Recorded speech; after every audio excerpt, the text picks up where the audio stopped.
Coming to you from somewhere between Koreatown and Silver Lake, Los Angeles, California, I'm Colin Marshall. This is the Los Angeles Review of Books podcast. Today I'm speaking with Amelia Gray. She's the author of a bunch of books and more on the way, including AM/PM, Museum of the Weird, Threats, and the newest collection, Gutshot. And this is a book, Gutshot. It's a collection of very short pieces of fiction, not in the realm quite of flash fiction, I would say, though people disagree about this all the time. But it encapsulates a lot of what I've enjoyed about Amelia's writing over the years.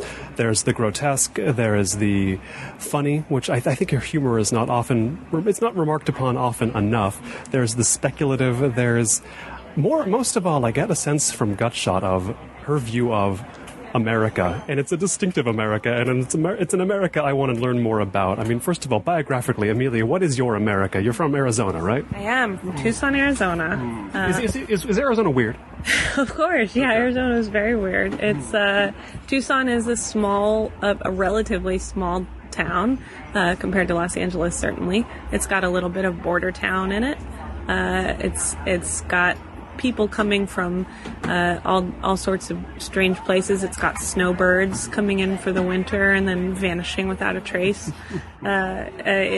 It used to be I know that in the 50s and 60s it actually used to be where runaways would land and end up, and so you would get some... It's like the Portland of its time. Oh, indeed. Yes. And now it does have that Portland feel. It's got a good punk scene and a good punk lit scene. But I'd say it's like a more dried out, deranged Portland.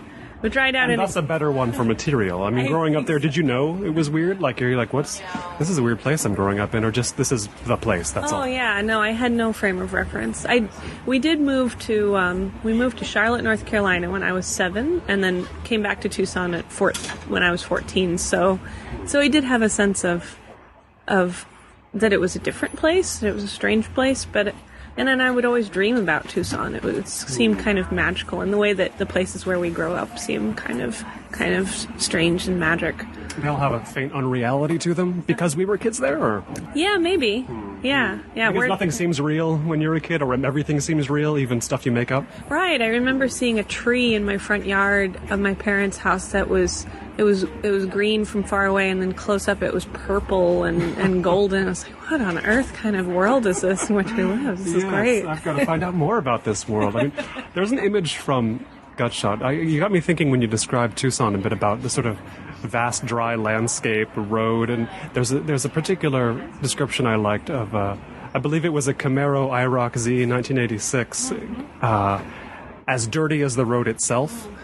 Is that the kind of thing you see in Tucson to this day? Oh, sure, of course. Okay. yeah. That story, Go For It and Raise Hell, takes place in Raton Pass, which is north New Mexico. As you're leaving Taos, or you can get out of there from Albuquerque or Santa Fe, you can end up in Raton, and if you're going to Oklahoma for some reason. And it has a very Tucson feel. I actually was first in Raton. We were taking a family driving vacation across the country. I believe I was, 8 or 9. We ended up in this horrifying motel with a door that did not lock, and my poor dad, who'd driven all day. It didn't have a lock, or it couldn't lock? If it had a lock, the lock had been repurposed to a place where it couldn't be called a lock anymore. It's one of those flat metal things where it's like there was something there. Yeah, something used to be here that could protect us, but no longer. Yeah, my poor dad had to stay up all night just watching the door. I think he had a chair propped up against it, and then we just drove the whole day the next day too. Raton's a weird place. It's one of the parts of America nobody intends to end up, but they do. Yeah. A couple things go wrong. Maybe you get kicked off a Greyhound bus and you get stuck. I actually worked for Greyhound for a long time on customer service. Oh, you were? How did you fall into that, or was this was Greyhound your goal for that period? It was a career goal. I wanted I wanted free bus tickets, so it was a smart and easy way to get it. What's their policy, or was at the time you were there? Oh, I believe that you could get a discount, or pretty steep discount, based on certain routes. And they're already kind of cheap. Oh, indeed, yes. Yeah. What were you paying? Do you remember what you paid for a long haul? Did you do a long haul on this ticket system? I did Tucson to Sacramento. Yeah, which was had to be an interesting crowd on that. Oh, indeed. Line. Yeah, and I did Tucson to Vegas a couple times too. Sacramento was a 30-hour. Yes, and Bathroom on board? yes, although I wouldn't recommend it. There was you take a couple breaks. You'd stop in Blythe, which is a great name for a great city. And actually, my very first stop or experience with Los Angeles happened on one of those Greyhound trips in the Los Angeles Port Authority or wherever down there it pulls up. I think so. I'm trying to remember now. Actually, so it didn't come in Union Station. You didn't get that. Would. Yeah. It's strange. There will be no Art Deco for the Greyhound passengers. No, because that would have been great. No, but I remember this really strange, scary Greyhound experience. Ooh, I mean, they all seem. I haven't been on one. It does seem like. Tell me, is this true, or is this just a stereotype? You don't really understand America unless you've taken a Greyhound ride. I mean, you understand a bigger stripe of the fruit stripe gum that is America. Nice stripes indeed. I've talked to some really interesting people of all ages and types, and some really scary people, for sure, on the old Greyhound bus. But yeah, I don't think you mentioned the Greyhound bus by name, but this is a type of conveyance involved in at least one of the Gutshot stories. Yes, I remember a bus being described as smelling like garbage wrapped inside wet garbage. Oh, yeah. Do you have a source for that? I mean, I'm going to remember that always as a description of a smell, but what the process of that cohering in your mind, that smell image? Yeah. You get a smell. That's a nice story, Western Passage, and you get smells like that with when people have been in just a closed place for days. And those buses would go. So the longest route I took was Tucson to Sacramento, which is long, but it's no Seattle to New Orleans, which some people I knew, like, I would run into people doing that, or like Miami to Los Angeles, or and kind of similar. I've done Amtrak a couple of times, and you get this kind of similar idea. It's just that very specific. When you've been in a pair of blue jeans for like 3 days, and life is not great.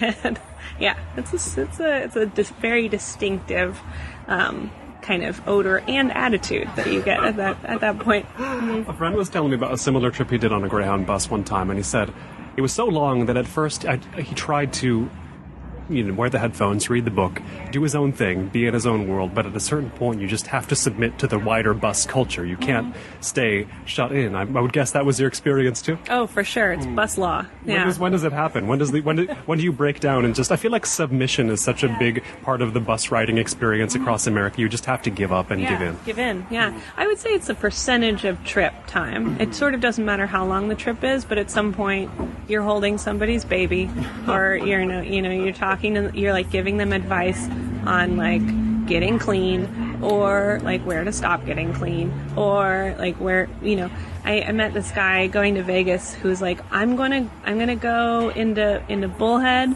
I'm gonna gamble, I'm gonna make enough to get another hotel room, and then I'm gonna stay, and I'm gonna just keep doubling down. And we were like working on like investment strategies that would make it more likely that even if he lost, he would not be in big trouble, with his lodging situation, like that kind of thing. Yeah. I think everybody has a plan in that sense. When you're in a context like that, a long haul bus trip, they know what, no matter how cockeyed it might be, they have a sense of, this is what I'm doing, this is what I'm going to do, this, and then this, and this is how it's going to go, whether it goes that way or not. Is that true? Oh yeah, everyone has a plan, and it kind of translates to outside the bus or train too. Like we all have a plan, and they're not that different inside the Greyhound and outside. Indeed, yeah, it just kind of scales in a different way. How much of the dialogue you were witness to or a participant in on the Greyhound bus informs the dialogue you hear in the stories of Gutshot? So some of it makes it in. I get some of the people I talk to on those buses kind of made it into Western Passage, with that kind of everyone's got their mind on a plan, and the speaker also has her mind on a plan, and it seeps in and sinks in. I grew up pretty religious, and so I get like the cadence of kind of religious texts and songs and sermons, and so that seeps in. Yeah. Right. I mean, we talk about your America. You say you grew up religious. I wonder, do you see this as religious a country as the sort of stereotype has it around the world? Yeah, that's an interesting question. I would say so. I would say it's I mean, America is very proudly contradictory, the old melting pot. And, There's not much invocation of religion directly in the stories of Gutshot, is there? I would say maybe not. There are different ideas which could be attributed to such, like an idea that you're a pebble in a stream and the stream flows around you is, something you could pick up on your first day in like a Buddhist meditation class kind of thing. So that kind of comes in. I wouldn't say I like come in with big, religious ideas in Gutshot, but it's because I sort of don't have any myself. I have vague religious clouds of thought that bleed into one another. Right. I mean, we could say maybe your interest might be more in just the beliefs people strongly hold. We don't have to say religion, do we? I think that's very accurate. It's belief structures, which can be religious or can be strikingly secular or a mix of both. I would say are a big part of all of those stories. I believe that's the first story in Gutshot. I've heard you discuss it elsewhere as well, but the central couple is they have every one of the sort of correct American urban center 21st century middle to upper middle class beliefs about the food they eat and the environmental concerns that they must act upon and all that and what they consume. But as I believe you put it in a different interview, they also hire a girl to live in the ducts of a house as a sex thing. I mean, that's to my mind is one of your sort of speculative stories. That's how I would class it. But when you're speculating on a scenario like that, hiring somebody to live in the ducts of your house is itself an interesting scenario. But did you sort of, how to put this? Did you have the personalities first? Like, are the personalities of the people involved the essential part for you? Like, well, we need these conscious consuming vegans. Mm-hmm. Were they a part of it? Were they first or second? I guess were the ducks first or the vegans first? That's a good question. Because I think it could go either way. In my case, it was for that story, which is House Heart. It was personality second, because first I was thinking about different stories I'd heard about people, and weirdly they were often women getting stuck in chimneys or ductwork, and you get in there for one reason or another, but it's usually ends pretty badly, and then wondering what would cause a person to go in there sober and willing enough. And then when I started thinking about that, I became kind of preoccupied with the broader sense of like who would encourage it or reward it, or because in the end the girl who goes in there is I kind of give her very simple like money-based motivation. She's a very practical character, and she's in there as kind of she's like an innocent in this story, and the people who kind of fostered her in the home and like invited her in and made it a sex thing, like those people become the interesting people, and then from there I built up this idea like, okay, well, so I don't want these people to be patently evil or strange, and wouldn't it be interesting if they're actually very, very normal, Right. They end up being a little like conky, like hypernormal, like so satirically obsessed with with locally made fair traded things. I probably get those CSA boxes. Is that what they're called? The vegetables? Oh yeah, you get the CSA. They'd be getting the CSA, and they would be complaining that it didn't have raw cane sugar or whatever. It's a type of speculative story that is different from the other writers of that kind I read. I mean, I like to read Jorge Luis Borges, as pretty much everyone does, so readers will know what I'm talking about when I say in his stories, the speculation is like, what if a guy could remember everything that he ever experienced? What would the experience of that be like? Or what if there was a point in an attic where you could see all other parts of the world, what would that experience be like? His concern is, here's a weird thing, here's a cool thing, what would the experience of that thing be? Yours, it tends to be more, here's a weird thing someone would do. What kind of person does that? Yeah, that's interesting as a distinction. I think that's true. I do like to think about systems and the way people interact with the world, which ends up becoming a lot about people. I wouldn't say that's always true. Yeah. Because I think I think you're right in saying that it kind of comes from a similar mode of like here's a strange thing, like how do we interact with, how would someone interact, how would someone that we might call normal interact with that? And then, okay, well, let's make them actually not be normal, or let's make the situation not be more normal, kind of skew it one way or another, and then see what happens. I mean, like, do you get these moments, or is this the kind of line of thought you have where you read, say, the news, you see a story about, another guy in Austria who's been raising kids in captivity without light for 30 years, and they've all been his sex slaves? I mean, do you think, and I mean, I'm not making this up, this is the kind of story you hear occasionally, do you think, what kind of guy is that? Sure, of course. Other than crazy? Sure. Yeah, I think that a lot of my work comes out of that curiosity, and I think that curiosity is very common. Yeah. That's why they get clicks. Yeah. They get a lot of clicks. Oh, indeed. Yeah. People want to see how far away they are from this. They want to say like, oh, this person's a monster, which they are, but the whole idea of someone being a monster, or the idea of evil even, is really interesting. It really parcels that person away from the rest of us, because we are very normal. And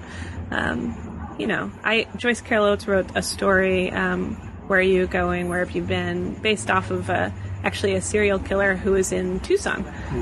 So it seems like it could be sort of serial killer country. Is it? Or have there been many? I mean, there have been some. I wouldn't say that there's been disproportionately many, but when Tucson was more of a runaway location, and there are these big like drags of road like Grant and Speedway and Broadway, where they're just kind of like a bunch of kids hanging out who don't really have any accountability.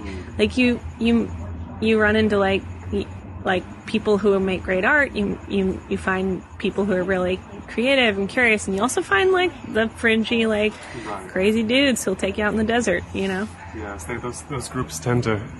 They're not related, but they come together. So usually. Yeah, I mean always. Yeah. Right. It's like you get like Manson hanging out around artists and kind of being on the fringe of that. Yeah. So when you have sort of the Mansons of the world and think, who could do the act this person did? What kind of person is that? Is the task to sort of get yourself as close as possible to their psychological space and to just measure the actual distance between you and them? Is there a sense of trying to minimize that distance? Like, I can only understand this person doing this real or this imaginative, strange thing if I get close to them, if I make them close to me. You know what I mean? Yes, I do. I do a little bit of both, because in Western Passage or in House Heart, you get you're in the mind of the perpetrator of strangeness or of violence or potential violence, or and in those stories, I do try to get very close and to see where the similarities are between what I would say is normal and what I would say is abnormal. And then, but I do have stories like my story Away From, which used to be called the Victim series, is about a killer in Ohio. And I sort of was at a point that I'm at now, where like I don't want to get into that guy's head. I don't really. It's like I'm annoyed at him, and just like, who fucking cares? It's a sociopathic, psychopathic murderer, and the interesting part is these women, like what the innocent, and in the Ohio case, the women who were killed, they were themselves kind of part of a fringe society. Many of them were drug users and sex workers, and as such, the story really gets, like pushed to the side. Like there are many, most of them were black women, and the idea is like, oh well, they were out there, they were working. This is what they were doing. This is what they were taking, and it's like, it's such a as a writer, my curiosity goes to their experience before his, in that case. But it goes to somebody's experience. Right. Sooner or later, there's some person there's always going to be a person.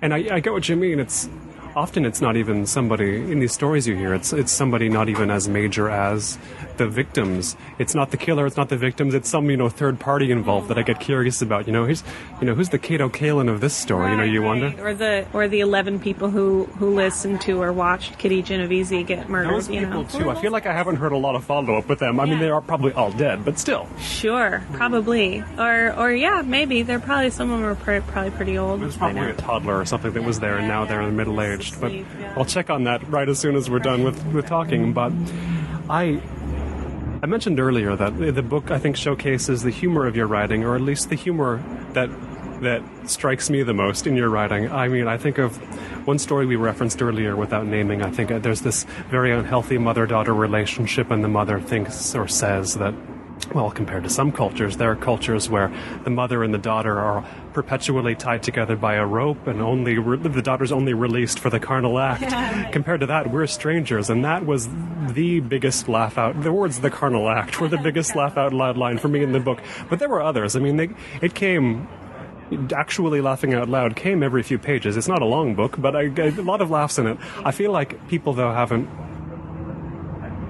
foregrounded that about your writing, that it is funny. But it makes sense. I mean, there's not a lot of jokes in your writing, I find.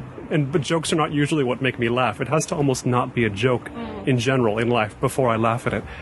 What do you find funny?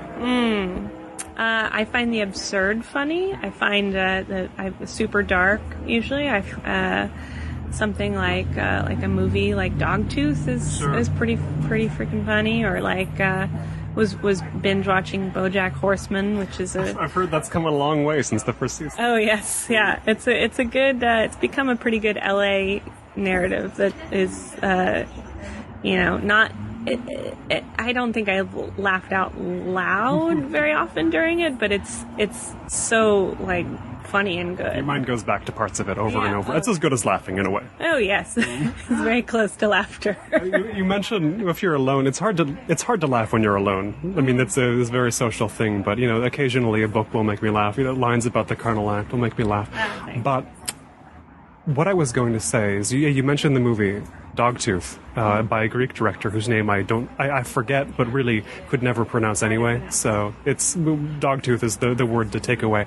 He also had I haven't seen that. I've seen his follow-up movie Alps, which I liked very much, about a team. And this is actually, I hadn't thought about it in this way, but it's about a team of people who hire themselves out to stand in for family's dead relatives. Like if the daughter dies, they'll hire one of the Alps. They're each named after one of the Alps to sit at the dinner table and just pretend to be the daughter. But they're never an age match or even a sex match. Sometimes it's just somebody and it's so compelling, and it's so absurd, and yet the concept is so compellingly executed. Have you seen this film? I haven't. No, it sounds like a story you could write, actually. Indeed. So go back and make it yourself. No, I will. Or you could write, actually, the American transplantation of Alps, because this one's also in Greece still. Oh yeah. No, I love his work. I wouldn't dare touch it. Set it in Tucson. Make a new thing of it. That's all. Right. Least adaptation. I mean, we mentioned Greece. I know you're working on a book now dealing with Greece, are you not? Partly, yes. Why Greece?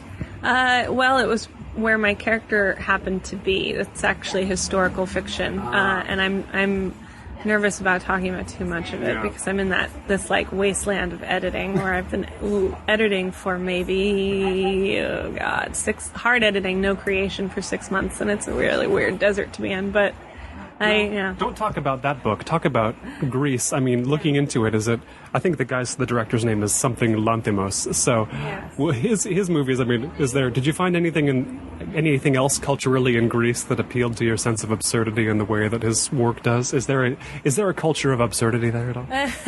That's a very good question. I don't know that I have found precisely absurdity in Greece, but you do, you get a sense of the age of the culture there, and a sense of a very broad scope and myth and things like that, and myth is in a way you could read myths as being very absurd. I've been in what I'm working on, which I will talk about a little bit. I am recasting some of these myths to suit my own tastes, and Eurydice walking very quietly on purpose because she doesn't really want to leave the underworld, and it just the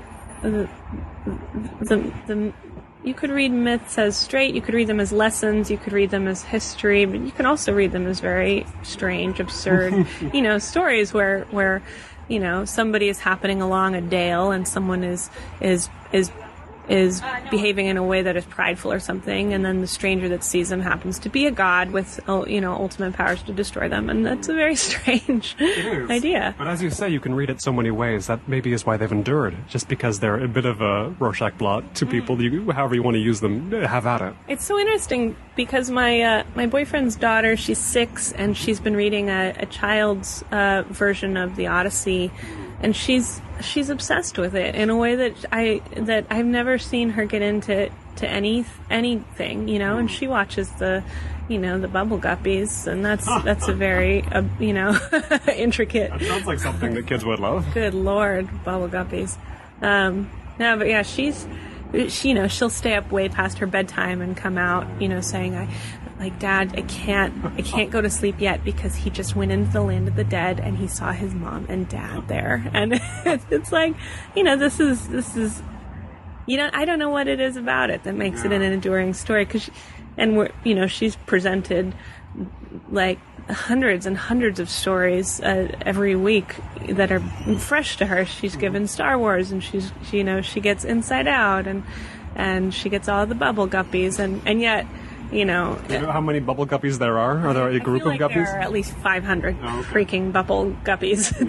It's all merchandisable, I'm sure. Oh, indeed. Yeah. No, she was really into the My Little Ponies. I think she may still be.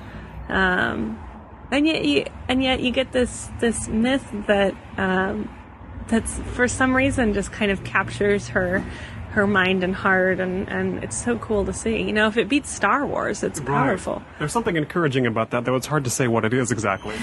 Well, I mean, what I like is, because I didn't have the Odyssey until I was kind of dragged through it in high school, and so I kind of came to it hating it that's high school. Yeah, right. You hate everything. It's a drag. You should only teach and learn really simple, easy to digest, 1984 kind of Fight Club kind of things right, like that. Sure. And you're like, oh yeah, this is great. This is so cool. And leave the poor classics, alone until they'll be okay. They'll be fine. They teach will, Fight Club. Keep it alive. They will endure.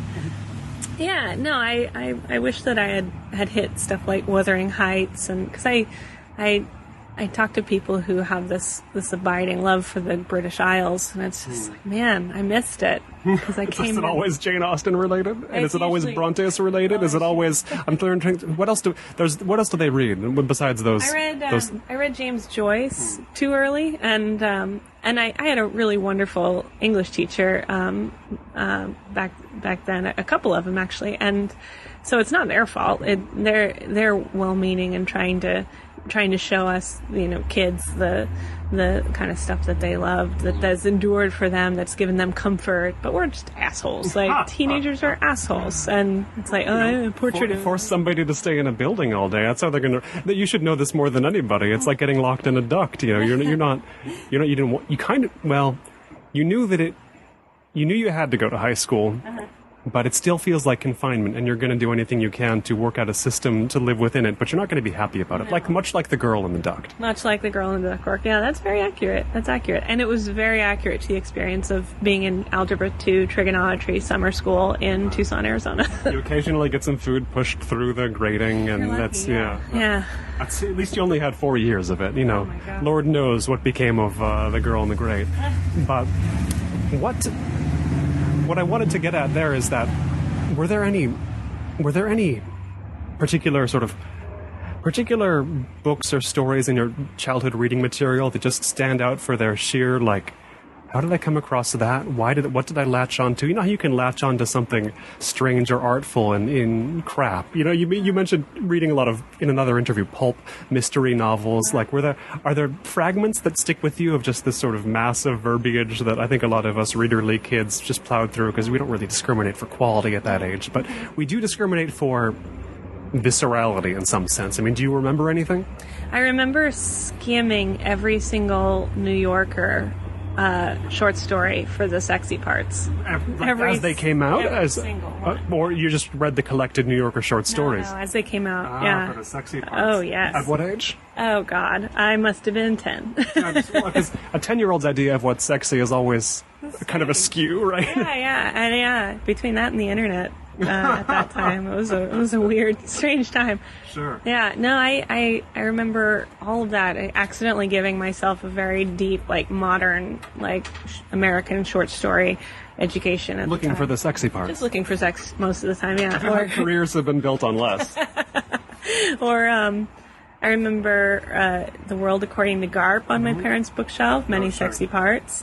In Watermelon Sugar, Brodigan, some good sexy parts. And That's also a parental bookshelf book? yes, for sure. So, See, yeah. These are the books, this is what I'm talking about, the things that go into your consciousness in childhood, or subconscious, because, you know, parents always have bookshelves full of books that never move, and you wonder how they got there, because oftentimes they're not reflective of the parents as you know them currently. It's like, when were you reading this book? I mean, clearly you haven't touched it in 20 years, but, like, I picked it up because I've seen the spine every day of my life so far, and I've found something interesting in there, whether it's a 10-year-old's idea of sexiness or something that's strange and that hints to me there's some more strange stuff to be found on this bookshelf. You know what I mean? Yes, of course, yeah. I mean, the books on their shelves, Brodigan and Vonnegut and Irving and Joyce Carol Oates were just kind of accidentally, like, uploaded into my formative, memory. And did you ever talk to them about these books? I haven't, actually. That's funny. The bulk of the books were engineering books or art books. My mom's got an MFA in visual art, and they both have BAs in visual art, and my dad went on to go through engineering school, and so yeah, the big heavy textbooks were those, but then you'd get these lovely, like, 70s colored spines of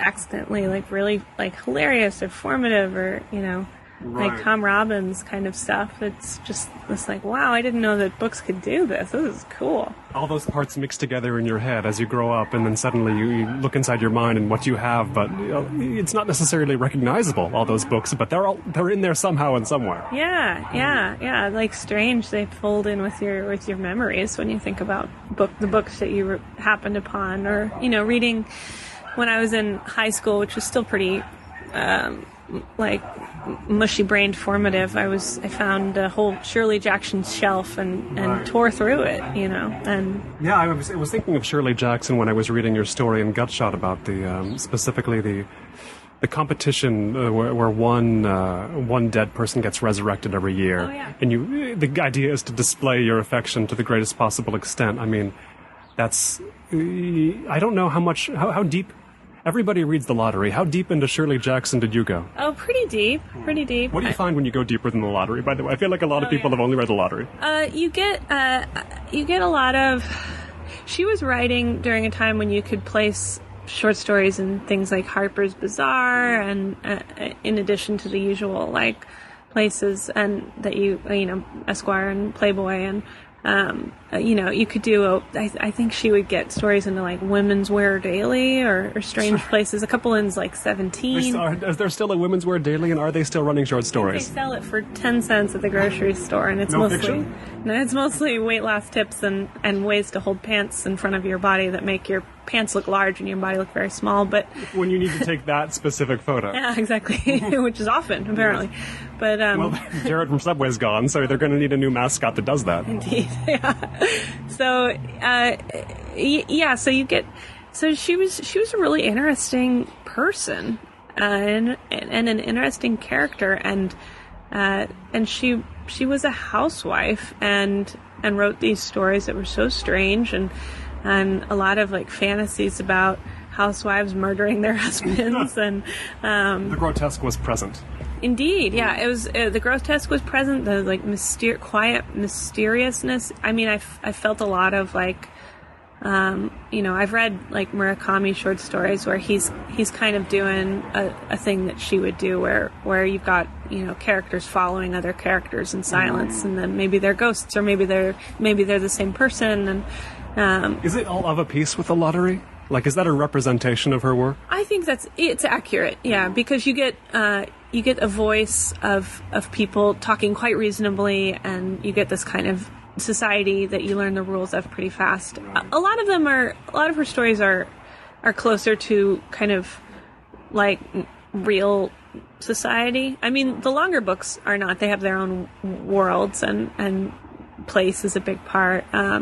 Like I guess like in the lottery, but yeah, you get this kind of eeriness, but it's very, very distinctly placed in actual America. It was I think the kind of thing that if you just if a woman opened up Harper's Bazaar and read it, it would be like she was reading her own life, except with like one little horrifying detail askew. It's hard to imagine in the world of today that housewife sitting down with Harper's Bazaar and opening up a Shirley Jackson story with the level of grimness that would have. I mean, I don't know how much you've read about Shirley Jackson, but was she sort of a diagnoser of America's ills in her own sort of mission? Or I feel like that's how she gets regarded now, as she's one of these mid-century writers who indicted the conformity of America, or what have you. I mean, is that accurate to your reading of her work? She I'm not a expert on her, but I do know that she wrote in that way and was interested in that kind of thing. She got pushed aside a lot as a woman, and as a woman not living in New York, which was a big thing at the time. And a lot of her, she just had a new posthumous collection out because they found more of her stories like in a barn. Just somehow it seems suitable that's where they found them, in a barn. Yeah, I know that a friend of a friend supposedly has a small piece of her bones. Like after she died, she wanted little bits of her bones to be carried along with her friends, which I think is so cool. The point I want to make, though, or the question I want to ask, is that I feel like I don't get a sense that...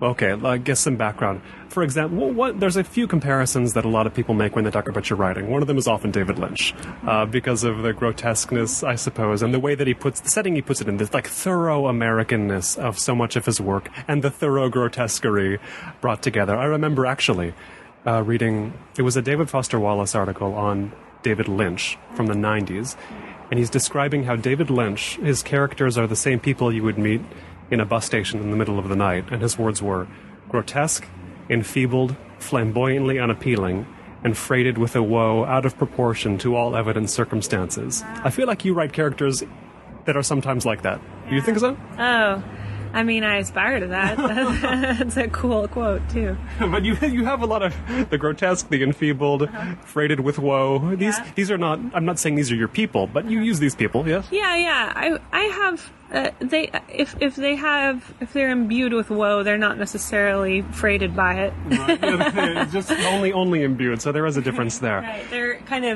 steeped in it in a way that my characters are usually.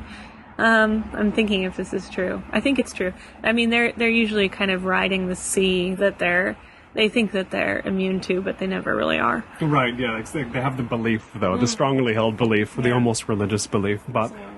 I was going elsewhere with that David Lynch thing, because he's, I think, a lot of even fans of his they'll see a movie of his like Blue Velvet and they'll read it, I think not necessarily justifiably as being an indictment of American suburbia, or, this is an exposure of mid-century American conformism and how it inevitably leads to severed ears covered in ants or what have you. There's a lot of willingness to see that, but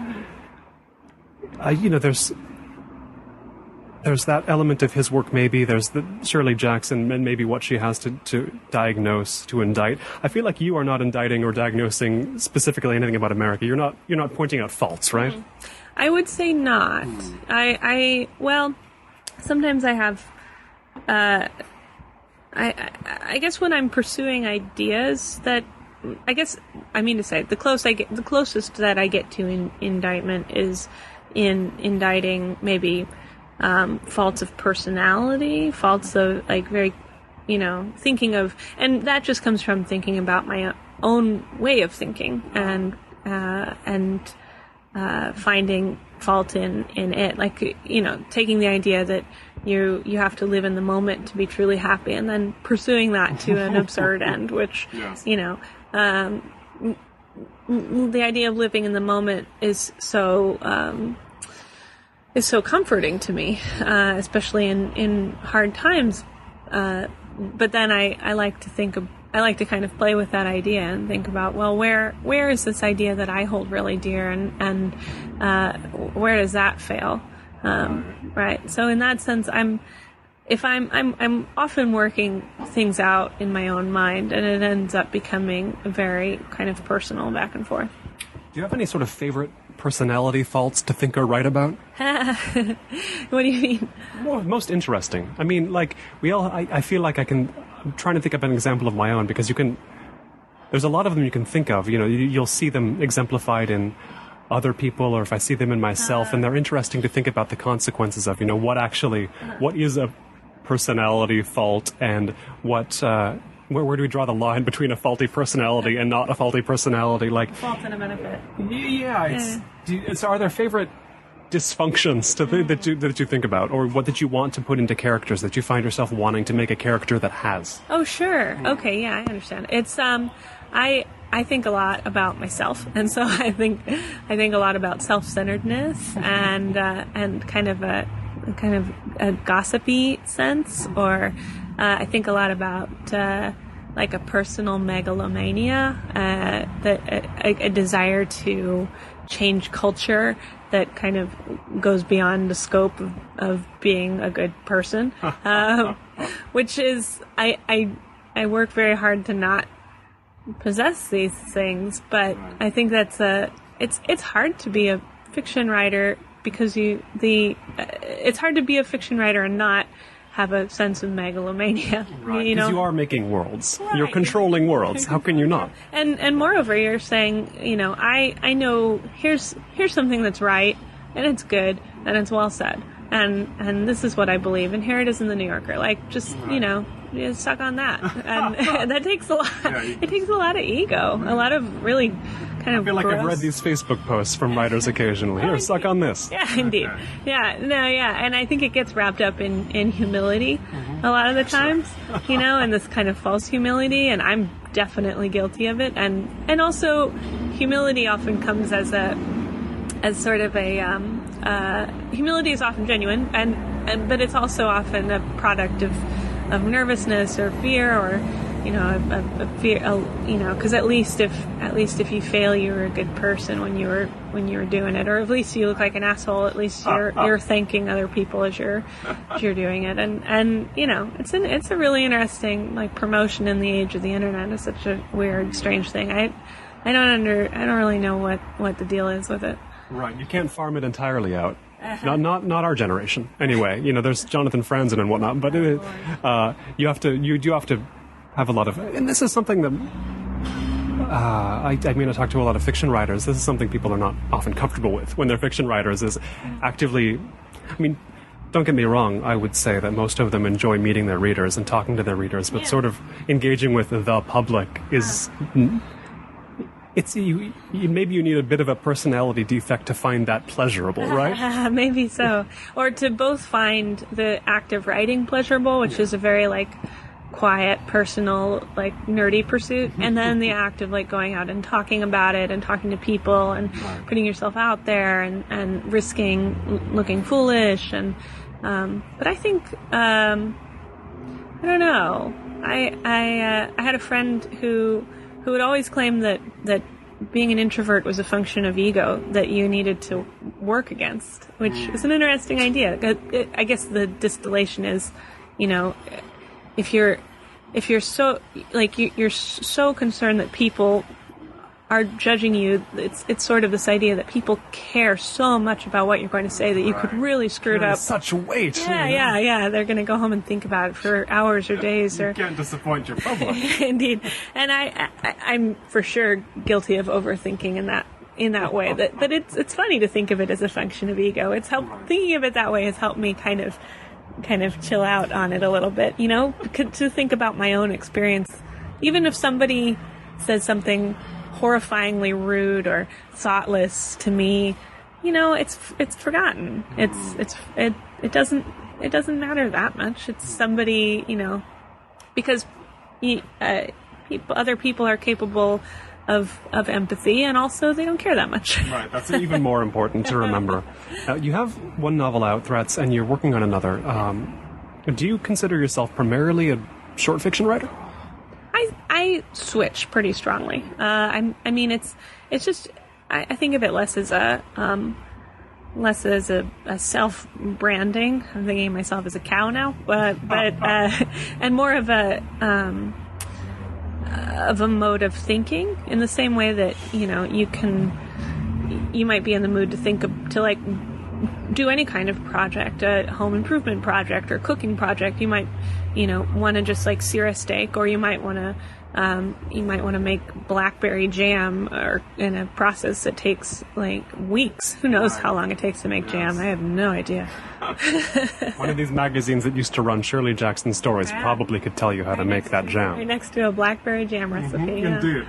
And I want to get a sense of, because you mentioned, for example, plowing through the New Yorker short stories, finding the sexy parts at age 10. I mean, did you grow up with any type of reverence for the form of the short story? A lot of people, the ones who are more into high school than we perhaps were, they gain a reverence for the short story because that's what's easy to teach. But did you have that sense of this is the sense of like this is a really strong literary form, the short story, or did you not? I remember, you know, coming across collections. I think my parents also had 9 Salinger's 9 stories on their shelf.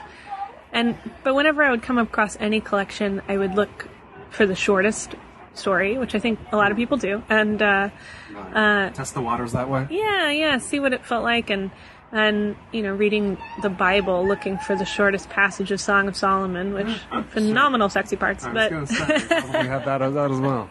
But I guess I had a vague awareness of looking at a really short piece and thinking of like the world that was there, that was made, and really just loving that, you know, and like Russell Edson and Shirley Jackson and Don Barthelme were my earliest kind of reads on that.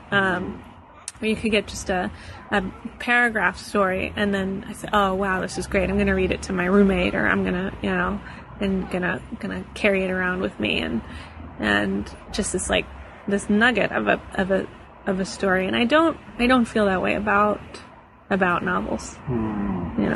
Now, let's say a reader does that with Gutshot. Like, off the top of my head, what's the shortest? I can't tell what the shortest story is. What do they? Do you know what they turn to?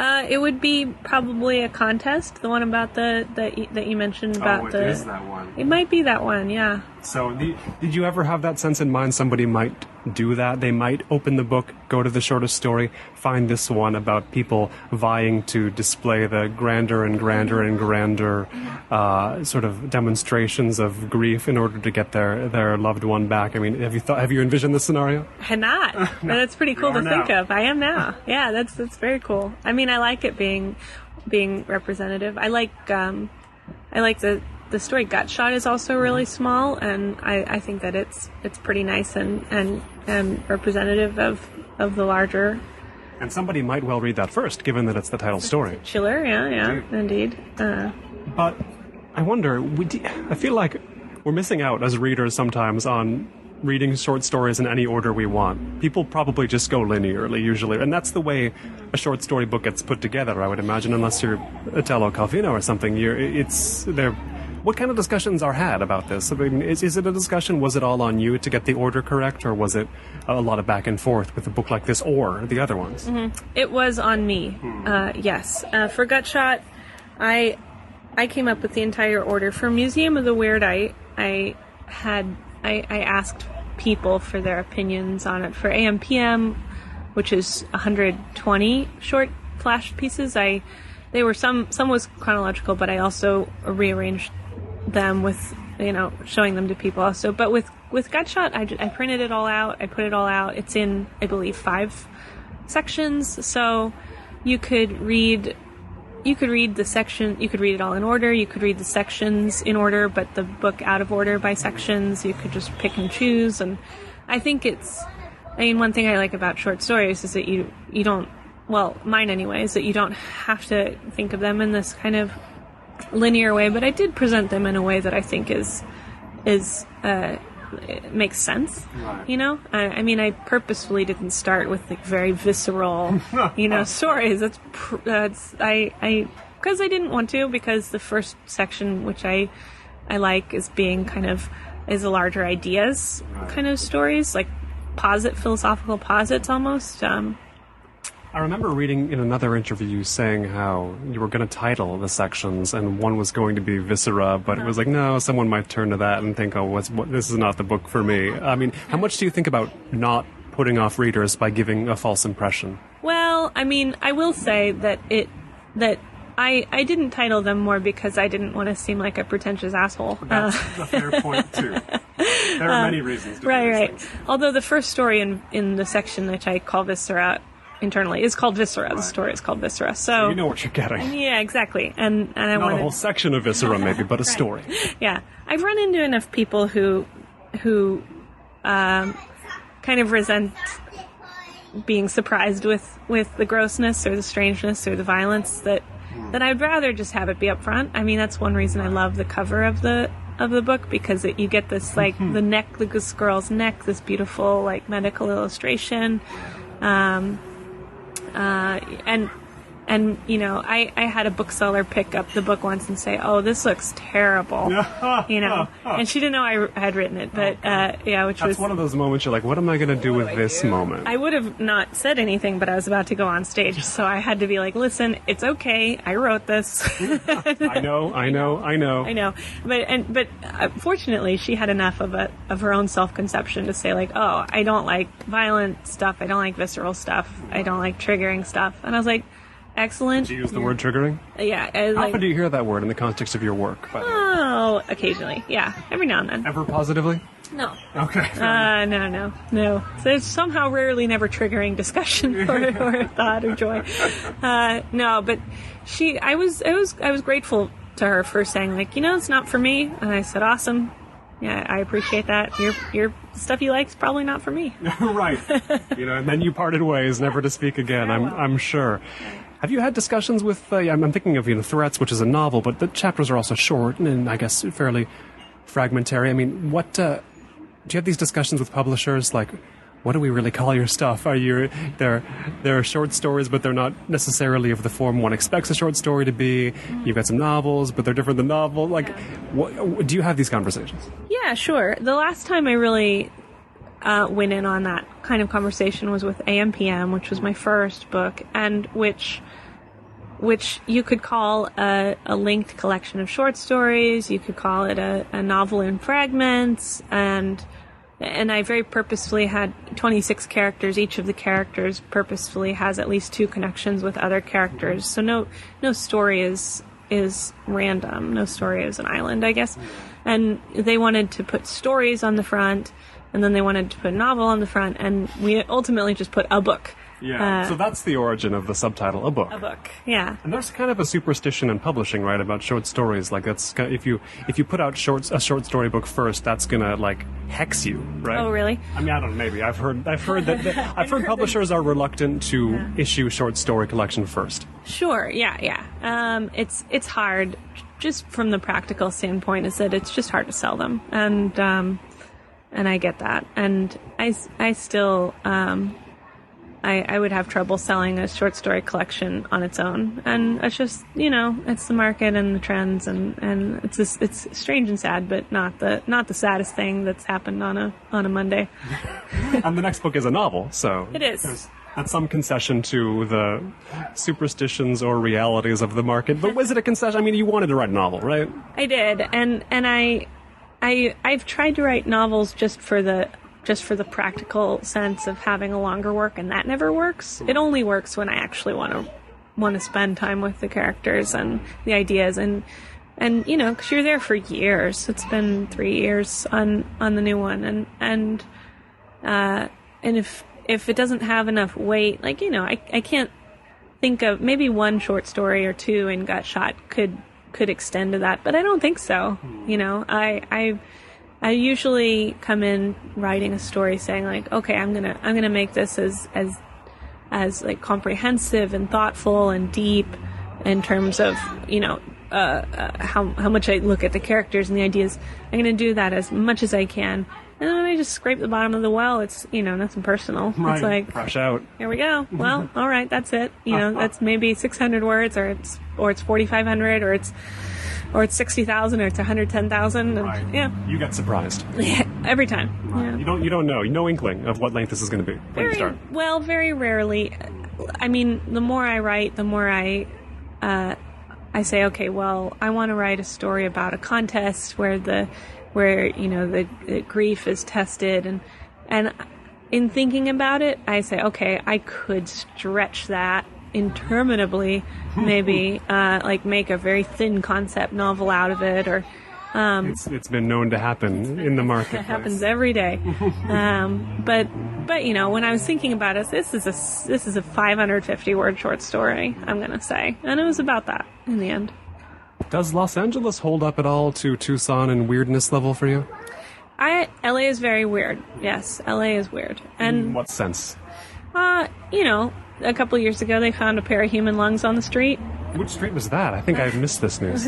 I was in South LA. Okay. Yeah. Big area. I'd like to know the street. I'll look this up. You'd like to know the street corner precisely. I really would like the street corner. Yeah, just avoid that one. Yes. I picture it where they found the Black Dahlia, but it wasn't. It wasn't. Did you research this story? I mean, did you look? You feel like I want to know. Is this a? I kept up on it. Yeah, and they were testing it to see. Okay, so it's not quite true. They were testing them to see if they were human lungs, and they found that they weren't. But they were lungs. And for a grand month and a half, they thought they were human lungs. Okay. But they were lungs. They some animals' lungs managed to find their way out there somehow. Yeah, something as big as a human lung, which I don't know. Maybe a cow. There's no way to know. Cow lungs somewhere on Normandy or wherever. It's still surprising. It's surprising. Yes, I mean it's genuinely strange. It's driving through LA and watching a man lasso a fire hydrant. It's just, he's just practicing his lassoing, obviously, for the occasion in which he will need to lasso. Incongruity is in rich abundance here. Yes, indeed. And it's just it's a function of having so many people in a place. I think that's kind of all there is to it. And a constant influx of people as well. Yeah. Okay. Yeah. You get you get people moving through. You get a weird. People have. I found a striking level of ambition. I mean, from cab drivers and on up. Just everyone is. That ambition was not in Tucson? Oh. No, I wouldn't say it's not in Tucson. It's more abundant here. I mean, it's just harder to pay the rent here. you have to work hard. Or you work hard to get lucky, or both, or be rich. Finally, what What are your feelings about being only one letter away from the romance novelist Amelia Gray, Grey? Is there ever confusion? Do people come looking for her and find you? There's constant confusion. Yes. I get tagged sometimes. She and I talked a little bit. I wanted to interview her. Is that her real name? No. I thought it sounded like a pseudonym with her name. Your name sounds real. I don't know why I don't know why hers sounds fake and yours sounds real. For all I know, yours is a pseudonym, but... No, it's real. She gave an interview about it once, and she said she picked it because it sounded very Regency, which I agree. Sure. The Grey, kind of anglifies it extra much. That's the name of our publisher, too, right? Right. That's like the Regency. Like that's one Regency of the. That's like they're like the Harlequin Junior Varsity. I don't know. Yeah. I'm not sure of the structure of the market of romance novels, but you've talked to her a little bit. Yeah, I wanted to interview her, and Grey on Grey would be pretty cool. Is that going to happen? Oh, she's incredibly busy, and as they tend to be. These sort of they have to keep going. They produce turning them out. Yeah. Have you read her books? I have not. You're not never tempted? I somehow just haven't done it. I really want to do. There's one that always like A Duke to Die For is her big one. It's pretty good. I mean, there's probably sexy parts in them. Absolutely. But would they be to your mind sexy parts, or is this a different? Is this a very different Amelia Gray sensibility? It's a bit like Vaseline on the lens kind of sexiness. That is a little odd.